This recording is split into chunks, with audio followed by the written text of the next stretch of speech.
Our journey by train around Malaysia continues as we've left Ipoh and arrived for a few days on the island of Penang. Today, we're starting off by exploring the iconic sights and bites in and around the UNESCO World Heritage Site of Georgetown, then heading to the legendary night market that's just minutes away from our resort. Let's get to it. We're the Lockwoods, and we're traveling the world to experience up close and in person all the natural wonders and distinct cultures that our kids would otherwise see only in textbooks and TV. We are leaving our resort, meeting our guide, and heading out into Penang. Our guide's name for the day is Jeffrey. He's a local, speaks English and Chinese. Guess which one of those he's going to speak with us today? Hey, Jeff. Hello. Nice to meet you. Looking forward to this. Sure. Welcome to Penang. We're staying at the Shangri-La. It's about a 30-minute drive into Georgetown, which is the capital city of the island. The city got its name from King George III. And in case you missed it in our previous episode, Malaysia declared its independence from the British Empire in the year 1957, which is the same year that Georgetown became a UNESCO World Heritage Site. One of the things that Penang is known for are their temples, so we're gonna do a little side trip. We're gonna check out the oldest Chinese temple in Penang. So this is Tai Pak Kung Temple, and it's not really associated with any particular religion that's worldwide. In fact, it's kind of a local Malaysian religion, and Tai Pak Kung is the deity that represents, it's the god of the land here. So it's really about worshiping the god of the land that is responsible for all of the survival of the people of this temple. It's an active temple, and they follow the lunar calendar. So there's gonna be a big show tomorrow because tomorrow is supposed to be the biggest moon of the year. This is Tai Pak Kung himself. And all of these are offerings that have been placed here in celebration of the holiday. That was really cool, but let's keep it moving. Actually, before we hop back in the car, we want to take a look at a really cool building right over here against the beach. And this is a British World War II pillbox. So it's where the British military would sit right here on the Cape and keep an eye out for enemy vessels under the safety of the concrete building. I don't know, it looks like a pretty big gap. It doesn't look that safe to me. We're just passing by. That revolving door right there is from the movie Crazy Rich Asians, where at the very beginning scene where they walked into the hotel and they were turned away, but then they end up buying the hotel. Not so much a spoiler because it's literally the first scene of the movie.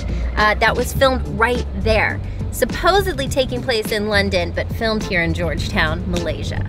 Another scene from the movie at the very end where they play Mahjong was filmed here at the Blue Mansion. And it was that building's award in excellence for restoration work that led to Georgetown's inclusion as a UNESCO World Heritage Site. Okay, let's go. Time for some food. We've mentioned that the cuisine here is a mixture of Indian, Malay, and Chinese. And there's also Nyonya, which is a Chinese father, a Malay mother, and the offspring is considered a Nyonya, and that actually has its own distinct cuisine as well. Now, even though we're gonna be trying some street foods today, it's important to note that we're not gonna really find any of the hawker stalls or roadside stands that you would have found years ago.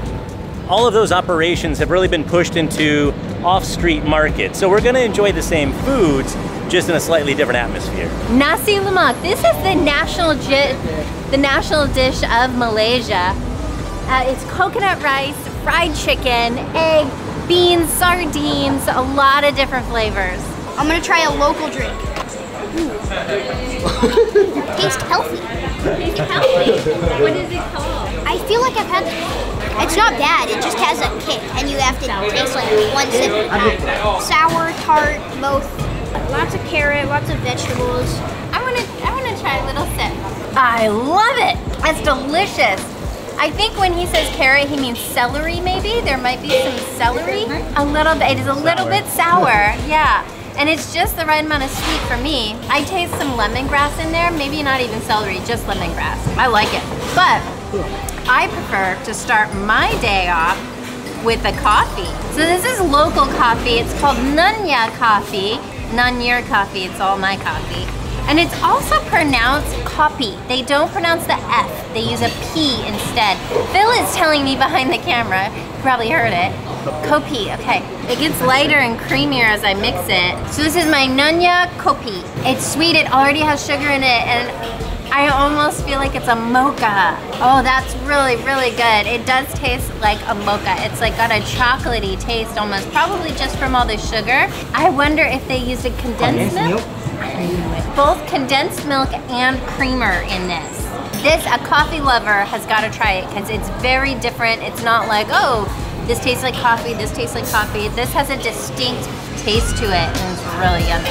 This is 100 plus, and it is a local drink, I believe, because I have never seen this anywhere else in the world except for here, and I've been seeing it everywhere here. And I'm gonna try it for the first time, actually. It's non-caffeinated. It's clear. I think it might be like Sprite, maybe, with like more flavor. Wow. It's like Sprite, but better. Perfect amount of carbonation, perfect amount of like lime flavor, and I get some vegetable. Yeah, I get the greens. A little bit of ginger, maybe. Is loba, and it is pork seasoned with 5 special spices with a soybean wrapper. Yeah, it's like the perfect texture. Wow. And now we're gonna try a soup. It's a noodle dish.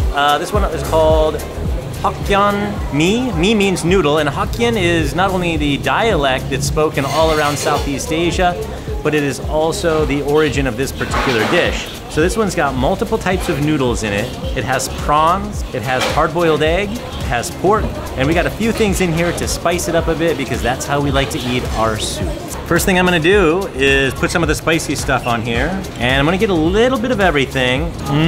That's really good. There's some flavor in here that's gonna hit you right away, Aaron, because you're good at this, but Jeff, is this like sardine? Onion.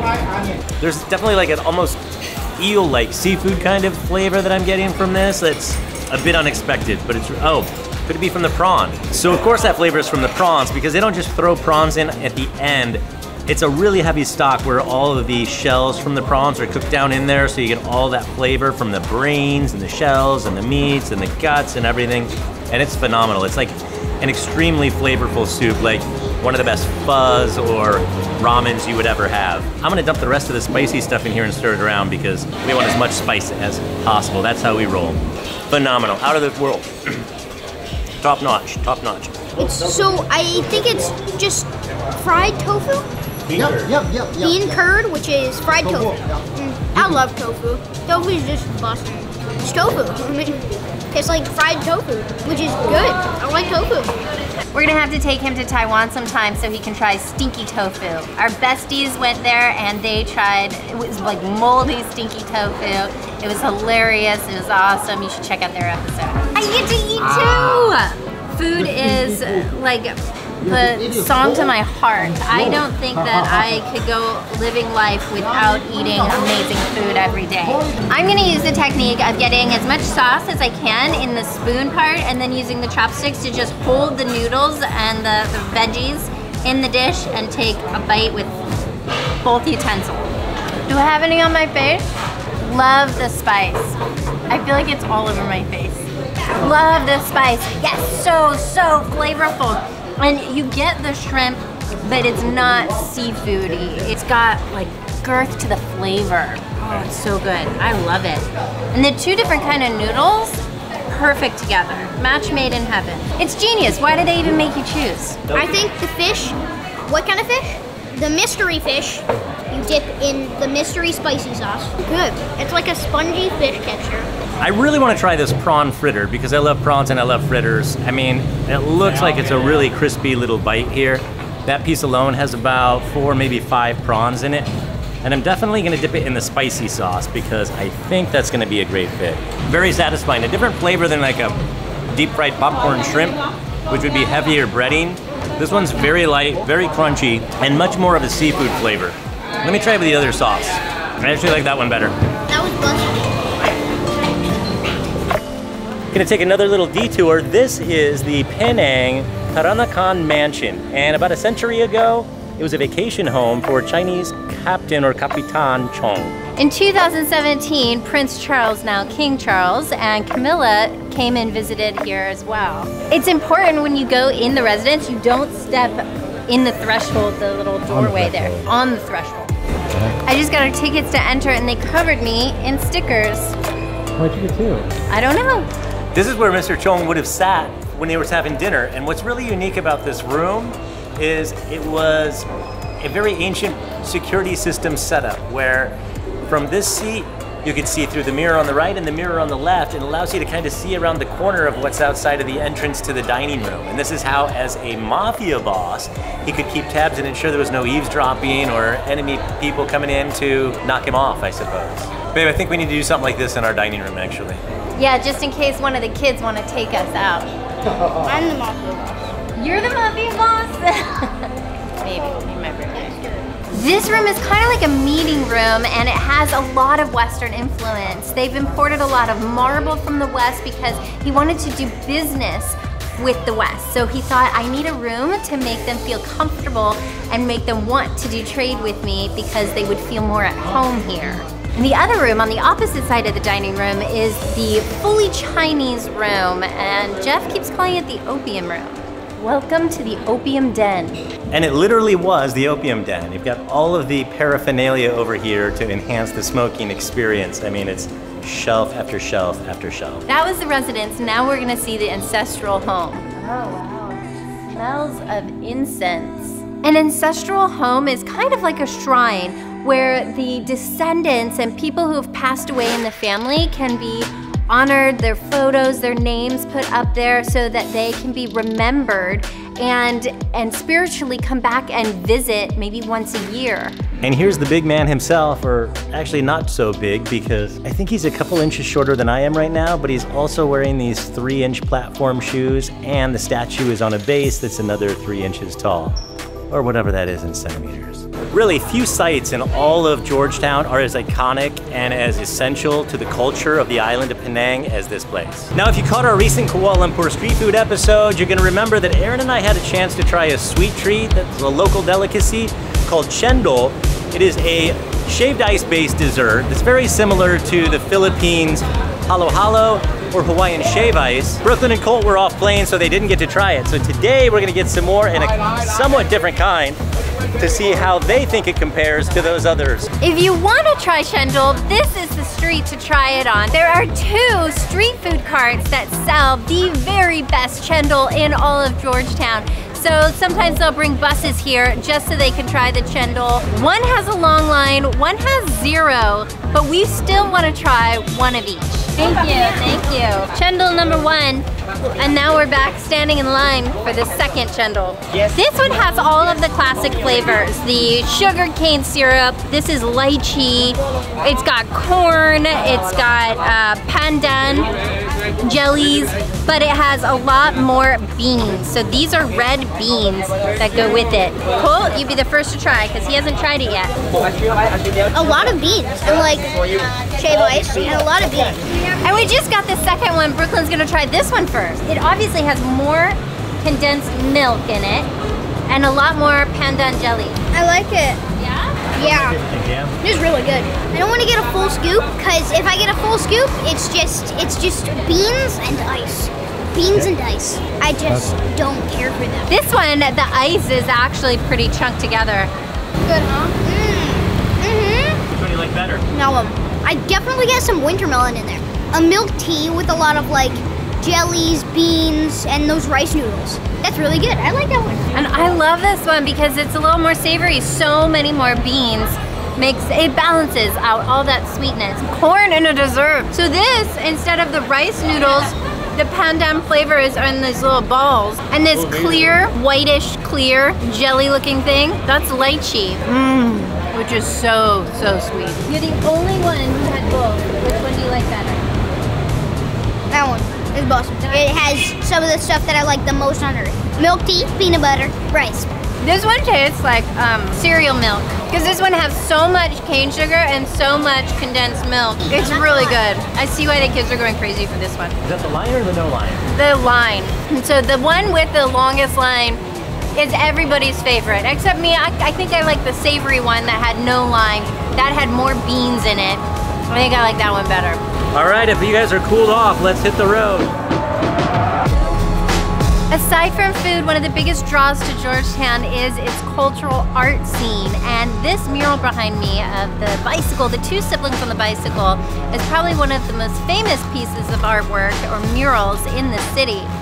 So people really like the joy of the girl's face, and she's bringing her brother along for a ride. She seems to be torturing him in the same way Brooklyn would torture her little brother. Now we're gonna head over to the famous night market here in Baku Ferengi. It is called Pasar Malam, which is really just Malay for night market. This place is legendary, so we're gonna go check out all of the different goods and booths and hawker stalls and restaurants and food scene that they have there. We're just waiting for our ride over there from our hotel, and I believe it is going to be a golf cart, or what they call a buggy. I guess this is it. We just walk the rest of the way around the corner. I'm hungry already. It's a little bit unclear on where it is, but we're just going back through this parking lot because it looks like they've got some kind of alley-based shopping stalls back here. Looks like it could be our place. I keep seeing a bunch of durian stands, and we just tried durian flavoring for the first time in Kuala Lumpur. Only 1 out of 4 of us actually like the flavor of it. It's one of those things that you love it or hate it, but we haven't actually tried the fruit of it yet. I don't know if we're gonna be up for it tonight or not. We'll have to see. One of the main things that you can find at the night market here is some bootleg, black market, knockoff kind of goods. You can see that we have like flip-flops over here from every brand, such as Gucci and Louis Vuitton and Dior for fantastic prices. There's Prada, Coach, Fendi, Burberry, Marc Jacobs, Hermes. Ooh, now here's some watches. They've got a bunch of Rolexes here, but they all tick, and that is a telltale sign that it is not a real Rolex. A Rolex is continuous without any ticking motion. It just goes sweeping, Phil says. We don't see anything we need right now, but maybe later. We found ourselves a food court. There must be about 20 different vendors in here and a lot to choose from. Phil and I decided to divide and conquer. He would go get a few things, I'd get a few things, but we found out that the process is really interesting. We ordered 5 different things from 5 different vendors. We just told them what we wanted, told them the table number we were gonna sit at, and they're going to bring the food to us, and we pay them once they bring the food. Okay, I gotta try this today, because I didn't try it earlier. Oh yeah, it's exactly like Sprite, but it has electrolytes. Thank you. Now, one of the things that's a given at the night market is that you're supposed to barter prices for the things you buy here. I actually don't know if it really applies to the food here, but there's such a range of prices, like these samosas, 4 ringgit. I'm not gonna try to talk them down to 2 or 3 ringgit. 4 ringgit is less than $1. It's about 85 cents USD. So we just pay, honestly, we're gonna pay whatever price they ask for all of these foods, but keep that in mind if you come here. There may be an expectation that you're supposed to barter even for the foods in here, in which case they look at us and think, cha-ching, easy sale, but I don't care. It's not bad pricing anyway. So let's try these samosa. And actually all of our foods are starting to roll in now because we just got our grilled stingray. That's gonna be a first for us. But first let me try a samosa. This is gonna be an Indian influenced dish. I'm assuming this is like maybe a mint sauce. And they're vegetarian samosa. I didn't ask them, but this one tastes like it's probably chickpea. Really good, super crispy shell, deep fried. Crispy, but so creamy on the inside with the blended up pureed chickpea. Let's try this stingray. No smoke and mirrors here. This is actual stingray. I saw the picture of it up there, and you can tell just by the triangular shape, this is a real stingray. It's skin on, it's grilled. I told them we wanted it spicy, and we've got 2 sauces. Let's see how we can get to this. Gonna eat it Filipino style, no knife. Pretty tender. Yeah, I'm not gonna lie. Besides the spice, kind of flavorless. I gotta try it, and I gotta try it with the sauce. I went with the sauce on the right. I love it. Tons of flavor in the sauce and tons of heat. Really spicy in the best way. But this stingray just tastes like a flaky white fish. Holt's right when he says not a ton of flavor because it doesn't have any fishy flavor to it, but it's just a really light, white, flaky fish taste. Not what I expected. I actually thought it was gonna be kind of chewy. We just got some Hanny's spring rolls. So it's got pork, cabbage, some other veggies, a little sauce. Ooh, see those peppers in there? A lot of cabbage flavor in there. It's not as crunchy as I expected. It's not like a hard, crunchy egg wrapper. It's really soft, and I think it gets a little bit more eggy flavor. from it that way. And our dumplings. Let's give these a try. This is the first time in a long time that I've had just a steamed or even boiled dumpling. So you can see they're not browned or crispy on the outside like the ones we had in Bangkok in our street food tour there. These are pork and chive. And I can tell just by squeezing it and feeling it, it weighs about a half a pound. So I know it's gonna be full of pork meat. So juicy, so rich. A lot of times these can be slightly bland with the filling, but this one you can tell is like much darker than usual. If you have fillers in these a lot of times, I don't think this one has fillers at all. It tastes like nothing but pork and spices with that chive in there. And just taking a bite into it was almost like a burst in your mouth kind of candy or food. Immediately I just felt this gush of the fat from the meat. That's a very good dumpling. Try one, babe. That flavor has a little bit extra depth to it. It has this like little extra taste after you bite into it. I'm trying to think of what it is. I can't identify it, but it's something salty. I gotta tell you, I was a little nervous about this place when we walked in because all of these different food vendors under one roof kind of seemed like maybe it was the easy, obvious, lower quality choice, but every single one of these bites is phenomenal. One of the best spring rolls we've ever had. Probably one of the best dumplings we've ever had. The samosas are fantastic, and I think the stingray is on point. I mean, that could have been something that could go either way, where you think it's an adventurous food, you want to be able to say that you've eaten stingray, but the flavor and the texture aren't really there. Not the case. That's a good piece of fish. By the way, I feel like there's something sweet in the spring roll wrapper. Almost get a little bit of sugar. Maybe, but I want to take a lot more bites of each and every one of these things. We're gonna chow down. Since we had such a fun full day, we want to reward the kids for hanging around with us with some ice cream. We always try to end the day with something a little sweet for them. Can I please have strawberry syrup and sprinkles? Okay, but I don't All want. right, what do you think, man? We're strawberry. Hey, bad. Strawberry ice cream with strawberry syrup. Yeah, it's really good. Well, we're all definitely stuffed and pretty beat, so I think we're gonna head back to the resort and chill a little bit. And we're not done in Penang. So please subscribe and follow us along. We've got more to do in Malaysia because we gotta head all the way back to Kuala Lumpur on a business class train. And we're gonna spend the better part of the day exploring the Manila airport. What do you do with a 10-hour layover? You're about to find out. And also more adventures after that. So we'll see you in the next episode. Is that a plane? I nailed it. First try. That's the residence. Now we're gonna see the ancestral home. Glad we have that second one.